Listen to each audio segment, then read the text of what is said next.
Okay, I must have bumped that. So now we're back. We showed the last injector right there is being a little bit, enough moisture that it's actually collected some dirt on it. All the other ones we already said, we showed that. Sorry, kind of double going over, and we said we'd show the alternator. There's the alternator, parts tag still on it. You can see down around the front of the engine the dust on it.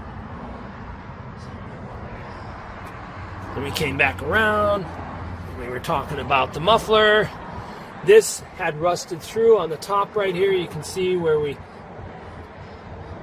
fixed the muffler. Had to put a new piece of plate in there. I remember pulling that off in order to weld it. Here's, you can see where the band was originally clamped by Daewoo. You can see where it sat back on, and I put the band around it.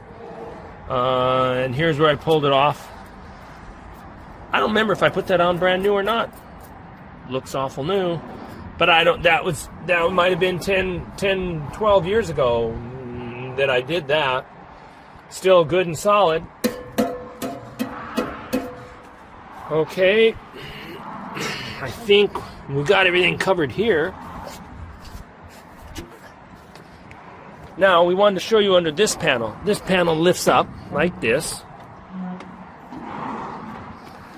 and there's your fuel filter. Right there. Well, that's a Baldwin, a BF7546, which you could use anybody's filter. That's the only fuel filter in the system from the factory. But as I was saying before, I put another fuel filter down there at the bottom. And if you like, we'll get down to that. I will show you if I can see it. Down there by the drain plug, and it's just simple spin-on fuel filter, a primary fuel filter. This is your main or secondary. Oh boy, what do we got to show you in here? Not much. Here's your main control valve. This does have the auxiliary spool from the factory in this control valve, and there is one cap right there, and the other cap's underneath it. See if I can get the phone down there. I can't see if the phone goes down, but there's the top block, there's the other block underneath it. There are your two lines that would go out the boom for a thumb or a hammer. Here is your pilot valve on the top that activates that port. And all they did is they put the pilot hose on there, and they ran that pilot hose down just to the tank on both sides, and there it goes to the right into return oil right there. There's it is. You take this guy off, and you take off the one that goes to the bottom, put in your pilot valve, and you're ready for a thumb or a hammer. Okay, nothing more to really show there. Put this guy back down. We'll look on this side. Here's our swing motor.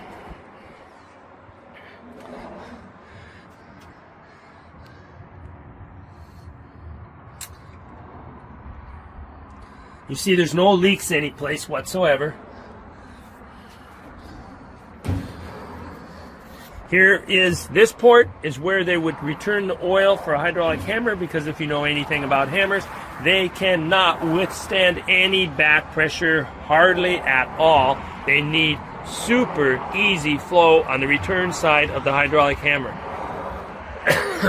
So they put a port to go directly into the tank so it does not go through the control valve. That's why the newer machines will be nice. They'll give you a single action control system or a dual action. And they have a picture of a hydraulic hammer on it. It goes to single, and then the oil goes right directly back to tank. I guess I don't have nothing else to show in here. As I said, there's no oil leaks any place on this. Here's our grease manifold here.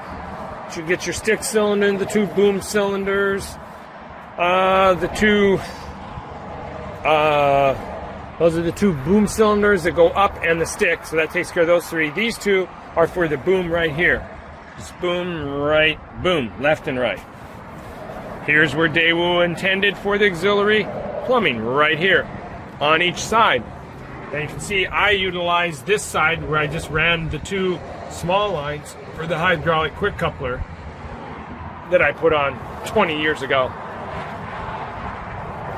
I believe that coupler now is around $8,500, $9,000. That coupler was made in America. There was no buying any overseas stuff back 20 years ago. There wasn't that cheap Chinese junk. We paid the big bucks for made in America stuff. I have had one of the boom cylinders. I don't know which one it was. I would say within the last year I had one boom cylinder repacked. The other is original. I don't remember which one it was. I think maybe it was that one. But they're bone dry.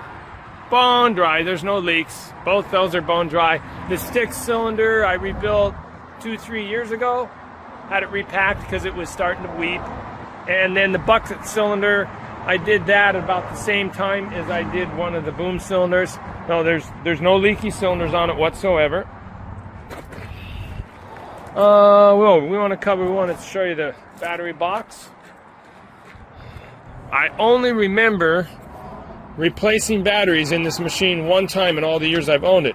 And when I replaced them, I put on, and before we tried with the original batteries, I put on the battery maintainers. And the battery maintainers, totally worth the investment now that any battery cost you, seems like $100, $150. These are Napa commercial batteries that we bought through Tex Equipment at our discounted price, of course. But yeah, that's all it needs. You're on 24 volts, so you don't have massive batteries to crank it over. And really, it's not that big of an engine, actually. You know, smaller engine than what you got in your Cummins pickup. And the 24 volt also means you can get away with a lot smaller battery because your voltage is higher, easier cranking.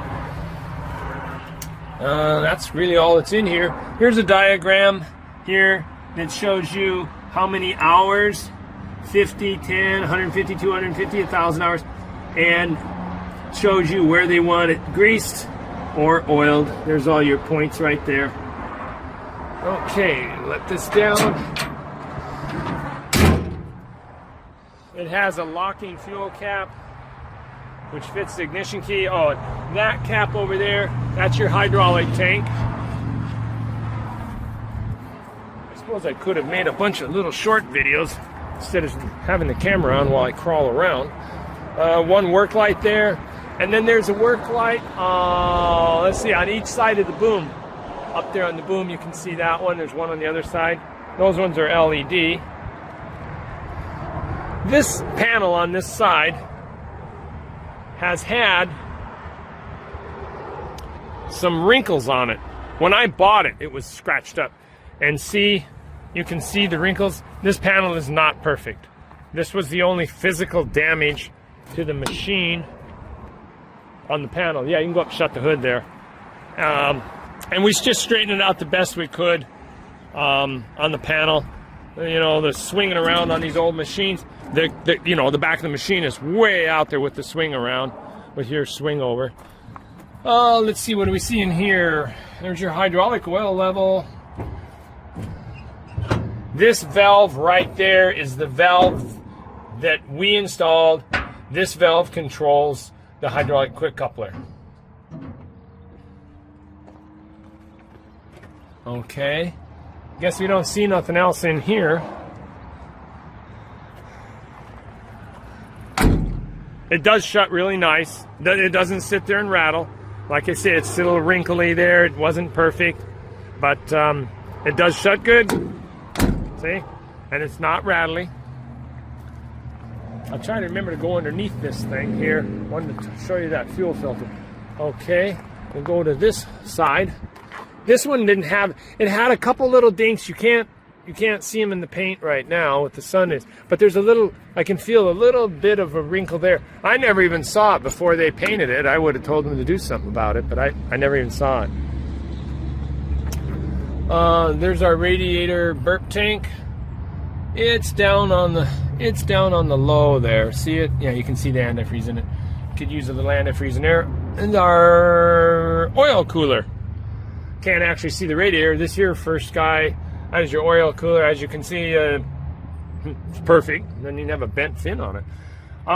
This, I guess, is in case something happens with the computer. You can actually run your throttle right there. You can push that and set the throttle right there. That runs right over to the side of the injector pump. You can see a mechanical cable there.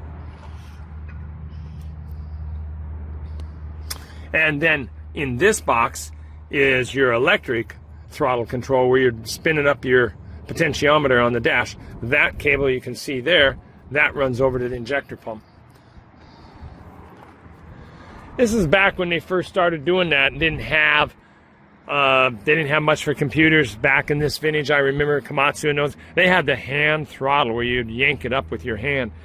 And so that's why I think they didn't have much confidence, and they installed the mechanical throttle at the time, just to make sure that the poor guy wasn't left stranded if the electric one crapped out. This panel here opens. I don't know if I can get, yeah, there's just a little wing nut. The other panel shuts over top of it, you see here. This one opens and to give you access to your air cleaner and I think the AC condenser. Yeah, there's your AC. There's your dryer, the original Daewoo. Like I say, it did blow ice cold air when we charged it, but that was so many years ago, and we just didn't use it. Half the time when you use it, it's raining out anyhow. You know, Oregon. Here's what they did with their idea of a quick change. You see all them quick change couplers there? That's so you can change controls around from Cat to John Deere. We've only left them in one position, never touched it. There's more pilot controls. Here's your windshield washer fluid right out here. So you probably want to kind of keep windshield washer fluid in it, because if you put it in straight water, it's going to freeze and break out here. Your air cleaner, pre-cleaner. I guess that's all that's behind that thing. Okay, let's put this back in here.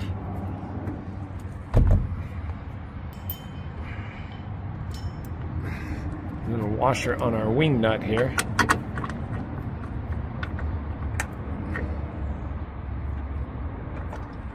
Started that with my left hand. That's pretty aspendectmious.